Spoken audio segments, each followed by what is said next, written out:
Assalamualaikum warahmatullahi wabarakatuh. Assalamualaikum warahmatullahi wabarakatuh. Ini ada sebuah kasus Ustadz. Seseorang itu sudah bekerja di bank konvensional dia kurang lebih 4 tahun. Dia kontraknya 5 tahun.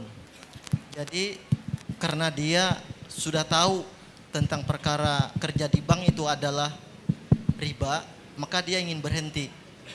Lalu pada suatu ketika dia ikut tes pembimbing dana desa. Lalu alhamdulillah dia lulus seperti itu. Tapi dari pihak penitia dana desa ini mensyaratkan kepada dia harus ada surat pengunduran dari bank tersebut. Kenapa pihak desa ini mengambil dia? Karena dia tahu cara mengelola uang tadi. Maka diluluskanlah dia. Seperti itu. Lalu dia meminta syarat kepada bank, ternyata bank memberikan denda kepada dia karena belum genap 5 tahun. Kata bank pertama, engkau harus bayar utang-utangmu dulu. Dia pernah utang, ada 90 juta lah utang dia, bikin rumah, bikin sarang wallet, seperti itu. Jadi setelah dia konsultasi kepada bank tersebut, kata bank kamu kena denda membayar utang 90 juta setelah sisa dari pembayarannya kurang lebih 2 tahun, kemudian denda 150 juta. Karena dia tidak menyelesaikan kontraknya 5 tahun tadi.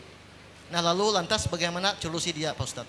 Di dana desa tadi apa kerjanya? Mengawasi saja Ustadz. Apa dana desa itu bagaimana cara penyaluran dananya?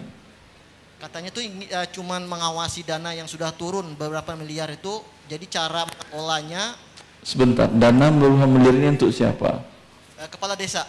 Untuk kepala desa. Iya, alhamdulillah. Jadi kepala desa aja mending gitu. Dapat dana berapa miliar?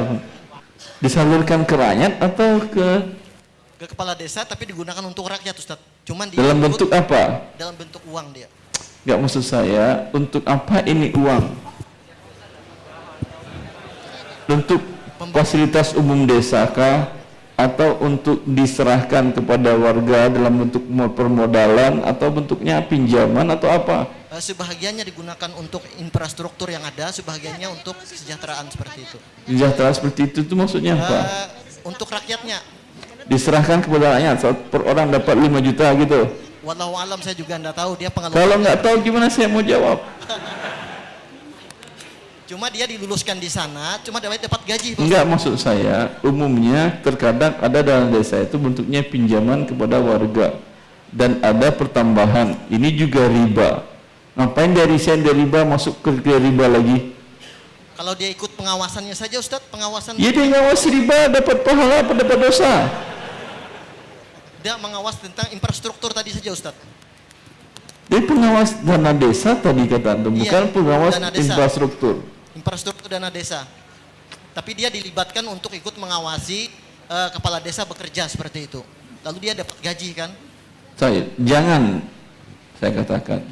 Tapi kalau dia ingin mencari yang halal, banyak yang halal yang lain. Kemudian urusan dia dengan bank riba tadi, kalau dia keluar, apa ruginya dia? Paling ijazah ditahan kan ya? Kan tidak ada asetnya yang diagunkan di bank tempat bekerja, paling ijazah ditahan. Baik. Apakah syarat orang bisa hidup dan cari makan itu ada ijazah? Korunnya orang kaya setiap masa itu, ijazahnya apa? S1 apa S2? Enggak ada kan? Biarkan di sana. Apa yang takut-takutin? Jadi dia kerja tetap di bank, seperti itu? Kata siapa kerja tetap di bank? Anda berfatwa sendiri, tanggung jawab Anda. Kalau dia berhenti, langsung berhenti. Jelas? Kalau didenda Ustadz, tidak melunasi. Ya serahkan aja. Ante mau denda apa ke saya? Saya nggak mau bayar. Ya jazakallah khair. Allah barik. Paling kan saya katakan tadi, bank tidak akan menyerahkan ijazahnya kan gitu. Ya udah makan tuh ijazah. Kan tidak ada syarat Anda hidup pakai ijazah. Ada nggak? Tidak ada ya. Orang yang kaya sedunia itu ijazahnya jauh di bawah saya mungkin. Tapi saya nggak kaya se-Indonesia pun tidak. Orang yang kaya se-Indonesia ijazahnya mungkin juga di bawah saya juga, setahu saya. Tidak ada syarat menjadi kaya itu pakai ijazah. Tapi ada syarat masuk neraka itu dia berbuat dosa besar. Seperti perbuatan riba yang dia lakukan.